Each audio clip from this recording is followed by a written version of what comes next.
Covid வந்ததுக்கு அப்புறமும் வந்து அவங்களுக்கு ஒரு சில ப்ராப்ளம்ஸ் போயிட்டு இருக்கு. சில பேர் வந்து கோவிட் வந்ததுக்கு அப்புறம் பர்மனெண்டா வந்து டேஸ்ட் தெரியல, பர்மனெண்டா ஸ்மெல் தெரியல, சில பேருக்கு கை கால் வரல, சில பேருக்கு வந்து ஹார்ட் ப்ராப்ளம் வந்து போயிட்டு இருக்கு. ஸோ இது எல்லாமே லாங் கோவிட்ன்ற பிராக்கெட்ல வருது.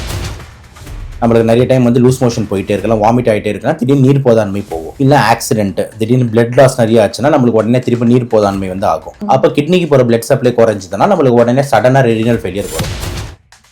நிறைய டைம் வந்துட்டு இந்த பேரஸ்டமால் மாதிரி ஒரு சில வலி மாத்திரைகள், அதோட ஸ்ட்ராங்கா டைக்ளோஃபெனாக், இந்த மாதிரி வலி மாத்திரைகள் பிரிஸ்கிரிப்ஷன் இல்லாமல் போடும்போது திடீர்னு கிட்னி வந்து ஃபெயிலியர் ஆகிறதுக்கு வாய்ப்பு இருக்கு. HIVன்றது ஒரு பால்வினை நோய். ஸோ செக்ஷுவல் டிரான்ஸ்மிஷன் தான் major route. Apart from that blood மூலியமாகவும் பரவலாம். பிளட் மூலியமா பரவுறது கொஞ்சம் ரேர் தான். ஓகேங்களா. மெயினாக வந்து இந்த காமனாக டேட்டூ போடுற இடங்க, காமனாக இந்த சவர கத்தி யூஸ் பண்ணுற இடங்க, இந்த நீடில்ஸ் காமனாக ஷேர் பண்ணுற இடங்க, இந்த ட்ரக் கும்பல்கள், ஓகேங்களா, அவங்களாம் ஒரு 10-15 பேர் சேர்ந்து மாற்றி ட்ரக் அடிக்டாக இருப்பாங்க. ஸோ இவங்களாம் டிரான்ஸ்மிட் பண்ணுறது வந்து ஒரு குரூப்.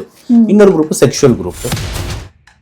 இவங்க ஒரு காமன் சோர்ஸ். இப்போ இவங்க கிட்ட டெய்லி 100 பேர் வருவாங்க, எத்தனை பேர் யாருக்கு தெரியாது. அப்போ அத்தனை பேர் வந்து வராங்க, அவங்க எல்லாருக்குமே பரவும். அதனால தான் வந்து பார்த்தீங்கன்னா ஒரு அன்னோன் செக்ஷுவல் கான்டாக்ட்ன்றது ரொம்ப ரிஸ்க். எப்பயுமே நோன் பர்சன்ஸ் கூட செக்ஷுவல் கான்டாக்ட்ன்றது தான் பெட்டர். அன்னோன் செக்ஷுவல் கான்டாக்ட் அப்படின்னும் போது நீங்கள் இம்பார்ட்டண்டாக இப்போ பசியும் நல்லா எடுக்குது ஆனால் வெயிட் மட்டும் குறைஞ்சிக்கிட்டே போகுது அப்படின்னு எடுத்துக்கிட்டோம்னா 2 மெயின் கண்டிஷன். ஒன்று சுகர் வந்துருக்கு, டயபெட்டிஸ், இன்னொன்று தைராய்டு. இது ரெண்டுத்துல பசியும் நல்லா எடுக்கும் ஆனால் வெயிட்டும் குறையும். இப்போ வந்து பசியும் எடுக்கலை, வெயிட்டும் குறைஞ்சிட்டு இருக்கு அப்படின்னா 2 மெயின் கண்டிஷன். ஒன்று கேன்சர், இன்னொன்று Periyar Maniammai Institute of Science and Technology, Thanjavur. The world needs you.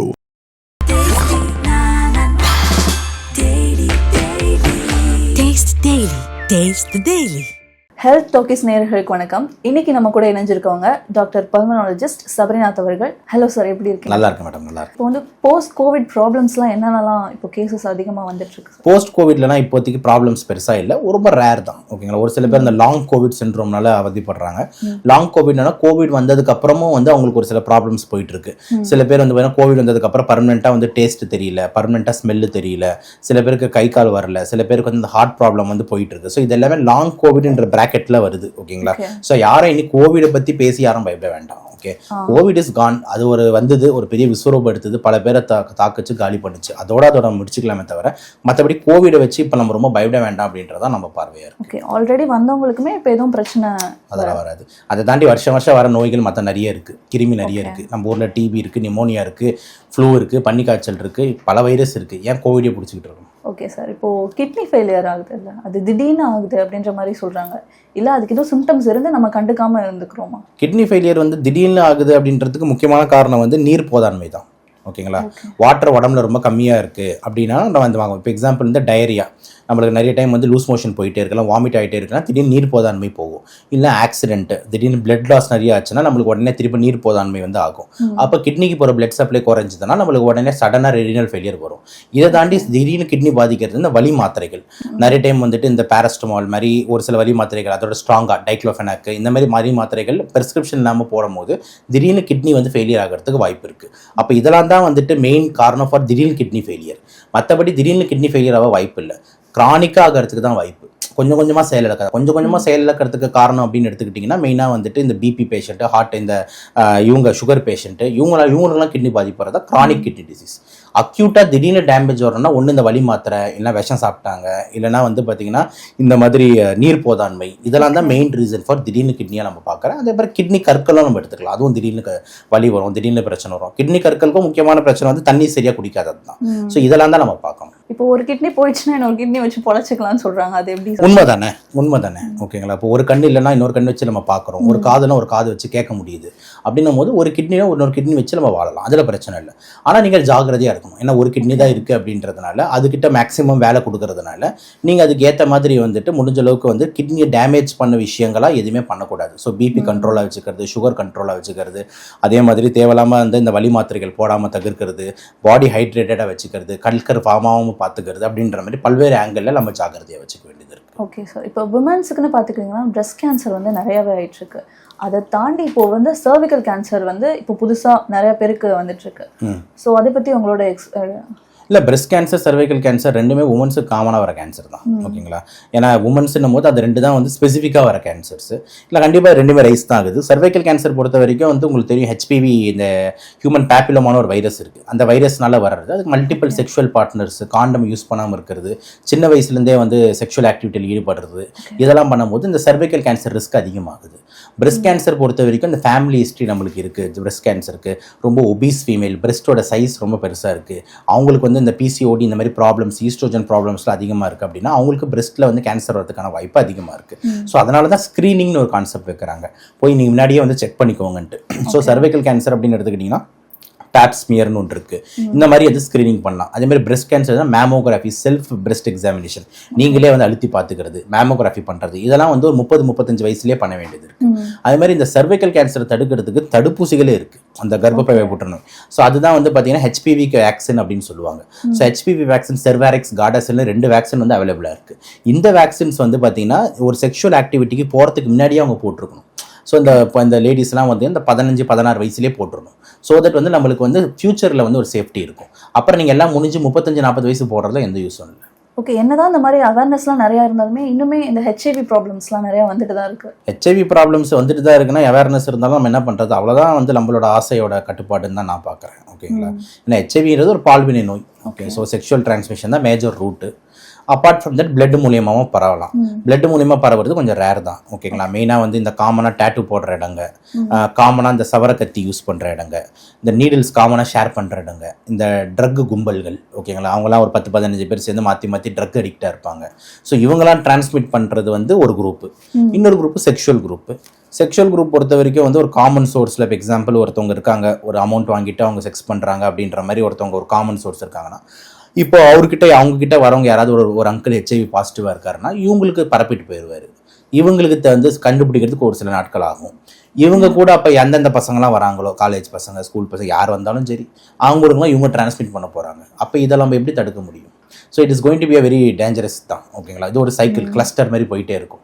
So இவங்க ஒரு காமன் சோசைட்டி. ஆனால் இவங்க வந்து பார்த்தீங்கன்னா வந்துட்டு அந்த வார்த்தை சொல்ல வேணான்னு பார்க்குறேன், காசு வாங்கிட்டு தே டூ தட் அந்த பிஸ்னஸ். ஸோ அப்படின்னு இருக்கும்போது இவங்க ஒரு காமன் சோர்ஸ். இப்போ இவங்க கிட்ட டெய்லி 100 பேர் வருவாங்க, எத்தனை பேர் யாருக்கு தெரியாது. அப்போ அத்தனை பேர் வந்து வராங்க, அவங்க எல்லாருக்குமே பரவும். அதனால தான் வந்து பார்த்தீங்கன்னா ஒரு அன்னோன் செக்ஷுவல் கான்டாக்ட்ன்றது ரொம்ப ரிஸ்க். எப்பயுமே நோன் பர்சன்ஸ் கூட செக்ஷுவல் கான்டாக்ட்ன்றது தான் பெட்டர்.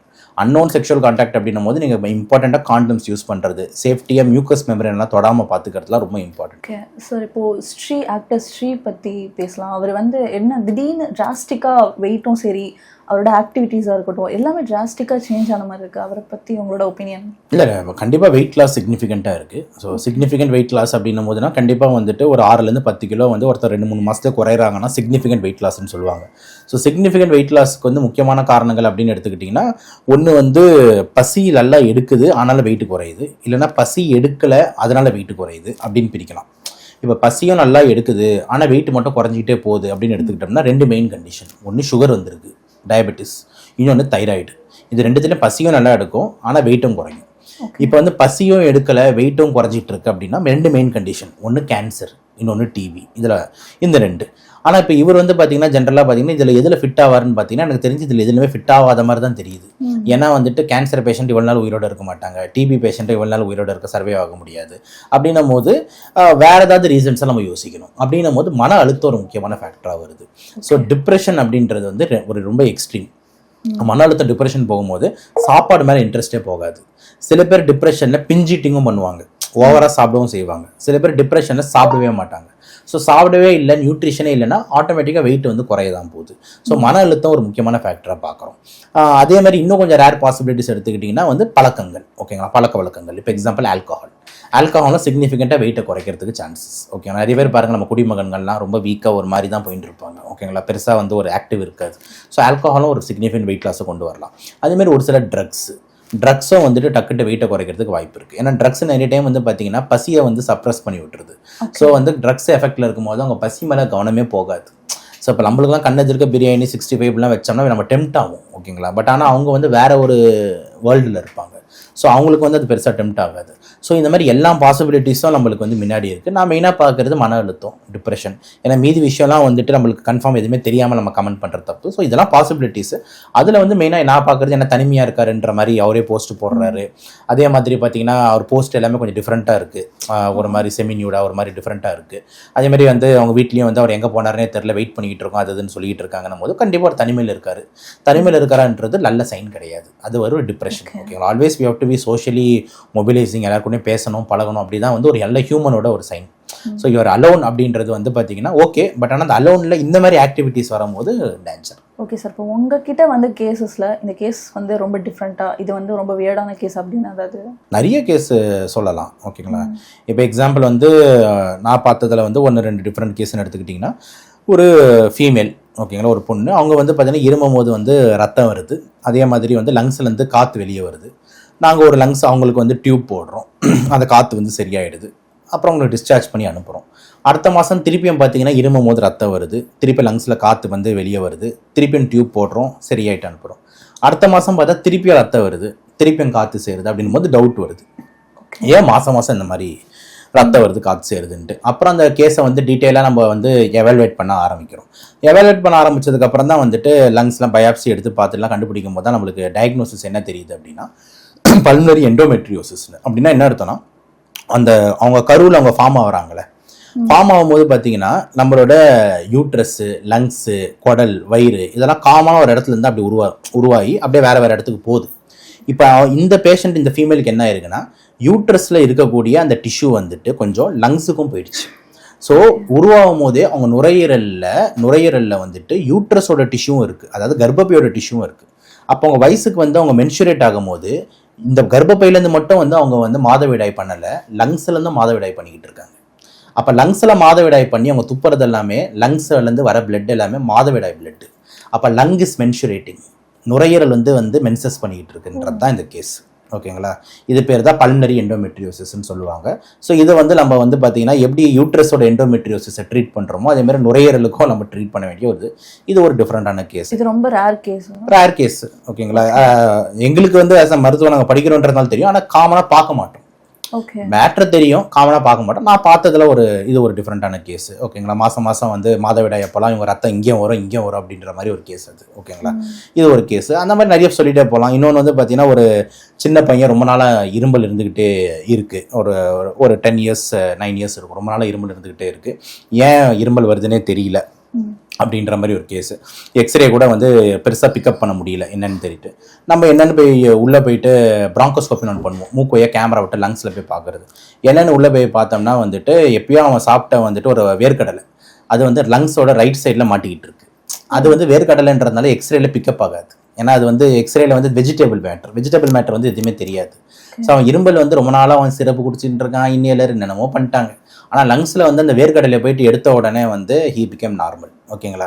ஸோ இந்த மாதிரி ஃபாரின் பாடி ஆஸ்பிரேஷன் இந்த மாதிரி நிறைய கேஸ் பார்த்துருக்கேன். இதே மாதிரி தான் ஒரு அம்மா வந்து பார்த்தீங்கன்னா 6 மாதமாக ஒரே இரும்பல்.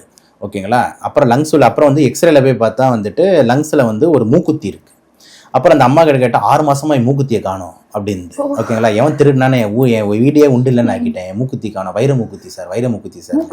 ஸோ அந்த அம்மா வந்து கைட்டும் போது அதான் அந்த டைம் அப்படின்னு அந்த ஹச் கிச்சன் இருக்காங்க, அதை டேரெக்டாக சக் அப்படின்னும் போது லங்ஸில் போய் மாட்டிக்கிச்சு. ஓகேங்களா.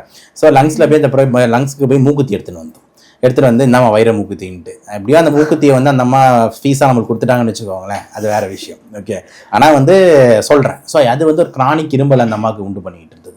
இந்த மாதிரி டிஃப்ரெண்ட் கேசஸ் வந்து சொல்லிகிட்டே போகலாம். ஒரு பேஷண்ட் நார்த் ஈஸ்ட் பேஷண்ட்டு, அந்த பேஷண்ட் வந்து பார்த்தீங்கன்னா வந்து ரொம்ப மூச்சு வாங்குதுன்னு வந்தாங்க. அந்த அம்மாவுக்கு வந்து ரைட் சைடு லங்ஸ் ஃபுல்லாக தண்ணி சேர்ந்துருந்தது, நீர் சேர்ந்து ப்ளூரல் எஃபியூஷன்னு சொல்லுவாங்க. என்ன ரீசன்னே தெரியல. நம்மளும் தண்ணியெல்லாம் வெளியே எடுத்து டெஸ்ட் பண்ணோம். ஒரு ஈஸ்னோஃபிலிக்குன்னு அலர்ஜிக் கண்டென்ட் அதிகமாக இருந்தது, அதை தாண்டி எதுவும் தெரியல. சரி உள்ளே போய் பார்த்துருவோன்ட்டு ஒரு இன்சிஷன் போட்டு கேமரா விட்டு லங்ஸ்க்குள்ளே போயிட்டோம், இந்த சைடில் உள்ளே போயிட்டோம். உள்ளே போயிட்டு பார்க்கும்போது தான் பார்த்தோம்னா உள்ள அந்த தண்ணியிலேருந்து நாங்கள் கேமரா பார்த்துட்டே வரோம் அந்த தண்ணியில் என்ன இருக்குன்ட்டு. திடீர்னு அந்த தண்ணியிலேருந்து அப்படி 2 பாம்பு மாதிரி எழுந்து நிற்கிது. ஓகேங்களா.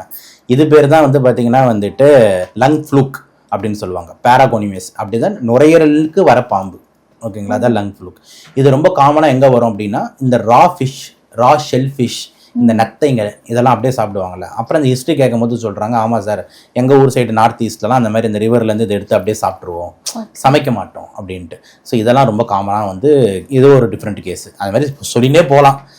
ஒரு சூசைட் கேஸ், ஒரு வந்து பார்த்தீங்கன்னா மர்டர் கேஸாக மாறிச்சு, அந்த கேஸு நிறைய கேஸ் சொல்லிகிட்டே போகலாம். நீங்கள் கேட்டதுனால ஒரு சாம்பிள் ஒரு 3.